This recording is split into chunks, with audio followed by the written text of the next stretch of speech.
Kucak dolusu sevgi ve selamlar olsun. Evet sevgili dostlar, muhteşem bir tarifle geldim. Yemelere doyamayacaksınız. Kesinlikle mütemadiyen yapmayı isteyeceksiniz. Çünkü hakikaten ağızda dağılan kıyır kıyır enfes bir tarif. Evet, şimdi bu tarifimizin en ince ayrıntılarıyla, tüm püf noktalarıyla yapım aşamalarına birlikte geçelim. Şimdiden yapacak yiyecek olanlara sağlıkla afiyet olsun. Evet arkadaşlar, hamurumuzu oluşturmaya başladık. Bunun için yarım su bardağı sıvı yağımızı aldık ve 2 su bardağı da suyumuz mevcut. İkinci su bardağı suyumuzu da dahil ettik ve 1 yemek kaşığı toz şekerimiz, 1 paket kuru mayamız var. Evinizde kuru maya değil de yaş mayanız varsa yarım paket yaş maya kullanın. Kuru mayanın 1 paketi ile yaş mayanın yarım paketi denk geliyor arkadaşlar. Evet, bunları iyice karıştırıyoruz. Evet, iyice karıştırdık. Şimdi bir yumurta akımızı da dahil ettik. Onu da biraz çırpalım. Evet, yeteri derecede çırptık. Her zaman dediğimiz gibi unumuzu peyderpey dökmeye başladık. Evet, bir miktar aldık. Üzerine 1 çay kaşığı tuzumuz var. Onu da dahil ettik. Hamurumuzu yoğurmaya başladık.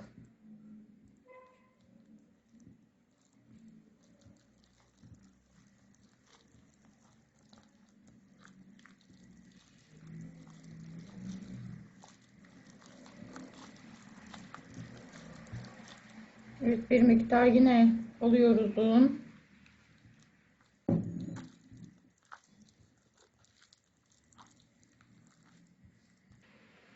Ve hamurumuz oluştu. Gördüğünüz gibi oldukça pürüzsüz, enfes bir hamurumuz oluştu. Şimdi üzerini kapatıyorum. Mayalanmaya bırakıyorum. Ve kafi derecede mayalandı. Şimdi açıyoruz. Evet, çok güzel oldu. Evet, toparlıyorum hemen. Evet, görüyorsunuz ne kadar güzel kabardı, göz göz oldu. Şimdi hemen tezgahıma bir miktar un alıp un bir miktar aldım tezgahıma. Hamurumu aldım üzerine. Şimdi hamuruma da bir miktar, üzerine de bir miktar un serpeceğim. Bu arada 5,5 su bardağı un kullandım ben hamurum için. Şimdi bir toparlayalım önce.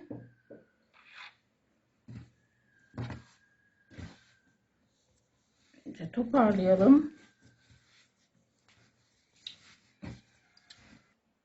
Evet, hamurumu toparladım.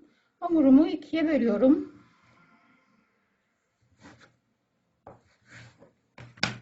Birini toparlayıp kenara alıyorum. Şöyle altına bir miktar un serpip kenara alacağım. Evet, tezgahıma bir miktar yine un serptim. 2'ye ayırmıştık hamurumuzu. Bir tanesini unun üzerine aldım. Şimdi biraz da üzerine unumu serpip açmaya başlayacağım. Evet, merdane ile açmaya başlıyorum.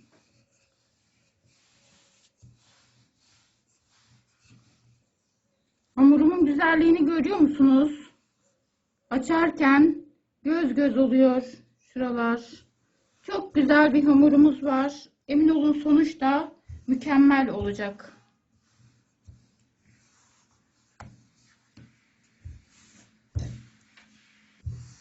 Evet arkadaşlar. Gördüğünüz gibi altına üstüne un serptik bol bol. Kare şeklinde açıyoruz.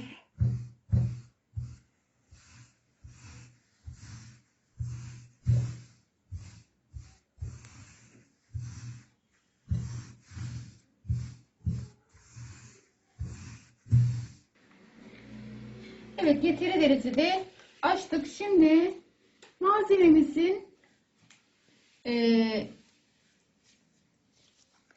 iç malzememiz şöyle söyleyeyim. 1 su bardağı ceviz kattım ben. 1 su bardağı tahin, yarım çay bardağı da sıvı yağ kattım. 3 yemek kaşığı dolu dolu şeker kattım. İyice karıştırdım. Şimdi bunun yarısını birine, yarısını diğer bezemize koyacak şekilde, katacak şekilde ayarlayalım. Yayalım iyice.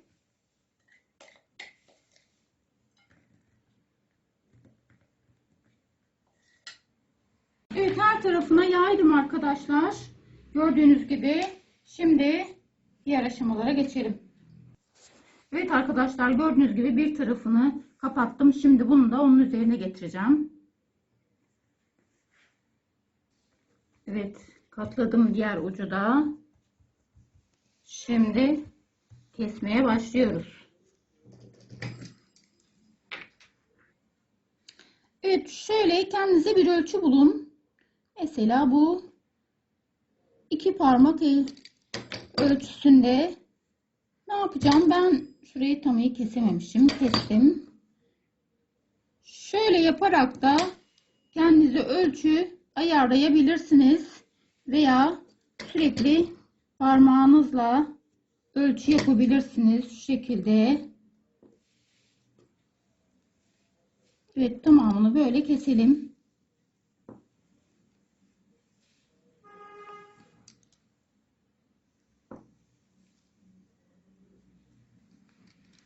Evet, tamamını kestim. Evet. Şöyle 3 taneyi üst üste getirdim. Her iki ucundan da tutup hafif çekerek kıvırıyoruz arkadaşlar. Şöyle kıvırdım. Hop. Uçları birleştirdim. Bu kadar basit, emin olun. Böyle. Evet, tam kesememişim.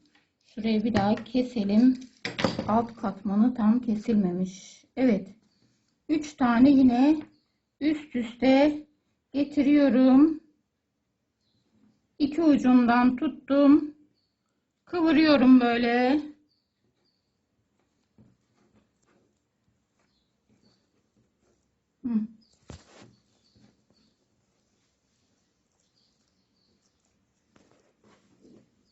İşlem bu arkadaşlar. Evet, tamamını bu şekilde yapıp bitireceğiz. Evet arkadaşlar, bitti. Tepsileri sıraladım. Benim 2 tepsi çıktı. Şimdi üzerini kapatıp tepsi mayasını bekliyoruz. Ve tepsi mayası geldi. Şimdi bir yumurta sarısı ve 1 yemek kaşığı sütümü karıştırdım. Evet, sütlü yumurta sarısını sürüyoruz.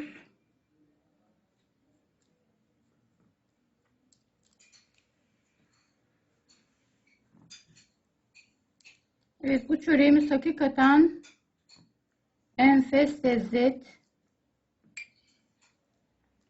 Keyifle yiyeceksiniz. Tel tel ayrılan, ağızda dağılan çok güzel bir tarif.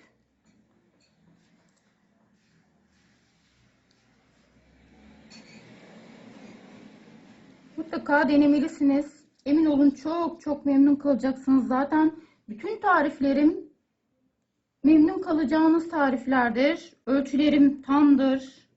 Kesinlikle şaşmaz. Evet, şimdi önceden ısıtılmış 180 derecelik fırında pişirmeye gönderiyoruz. Evet, fırından çıkardım. Şimdi ilk sıcaklığı çıkmasını bekleyelim biraz. Ve ilk sıcaklığı çıktı. Gördüğünüz gibi yumuşacık. Bakın nasıl da tel tel ayrılıyor. Görüyor musunuz? İnanın ağızda dağılıyor.